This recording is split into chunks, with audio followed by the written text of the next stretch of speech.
I take the opportunity to participate in the general discussion of the state budget for financial year 2026-27. एक minute जी అధ్యక్ష వాళ్ళు చాలా గొప్పగా చేసినాం తెలంగాణకు అని చెప్పారు అధ్యక్ష.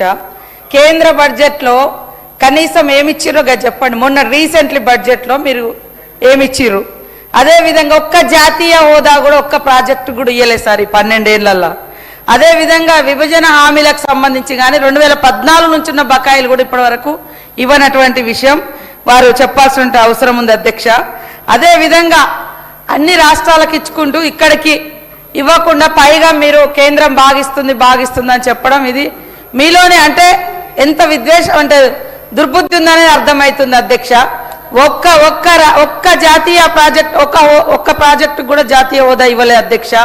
2014 నుంచి ఉన్నటువంటి బకాయిలు కూడా కేంద్రం నుంచి రావాల్సిన ఇంకా ఇవ్వనటువంటి పరిస్థితి అధ్యక్ష.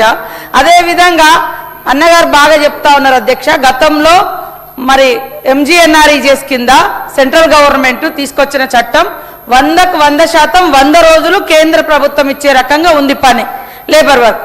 కానీ ఈరోజు మీరు 125 రోజులు అని చెప్పి 60% కేంద్రం ఇస్తుందట, 40% మనం రాష్ట్రం భరించాలన్నారు. ఆ ప్రకారంగా చూస్తే కేవలం 70-75 రోజులు మాత్రమే కేంద్రం పనిస్తుంది అధ్యక్ష. మిగతా 50 రోజులు మనమే ఇచ్చుకోవాలి. అరే మన ఇంట్లో వండుకునేది తినడానికి కూడా వాళ్ళ పర్మిషన్ ఎందుకు అధ్యక్ష? మనం ఇచ్చుకుంటామా లేదా? మీరు కొత్తగా చట్టం తీసుకొచ్చి అది గొప్పదని చెప్పడం తప్పు. అదే విధంగా అంతకుముందు 266 రకాల పనులు ఈ MGNREGS కింద జరిగినాయి అధ్యక్ష.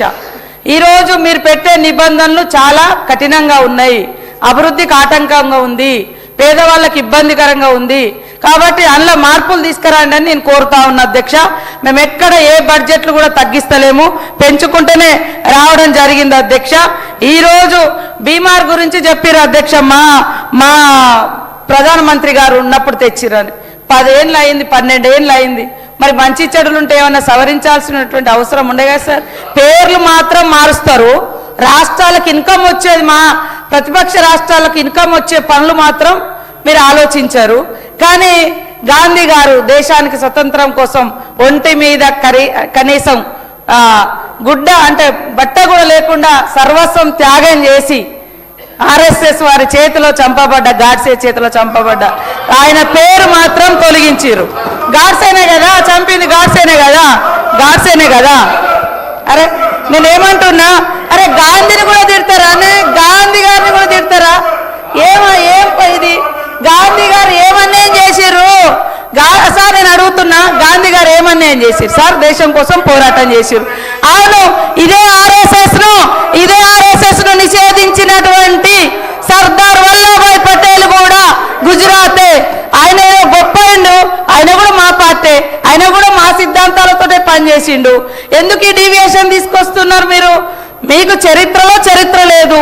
మా చరిత్రను కనుమరుగు చేయడం కాకుండా పాపం సిన్సియర్గా పోరాడినటువంటి వాళ్ళ పేర్లను పెడితే కూడా ఆయన బతికే లేడు, ఆయన పేరు పెడితే కూడా తీసేసి ఉపాధి హామీ చట్టం కింద. ఇది తప్పు. గాడ్సే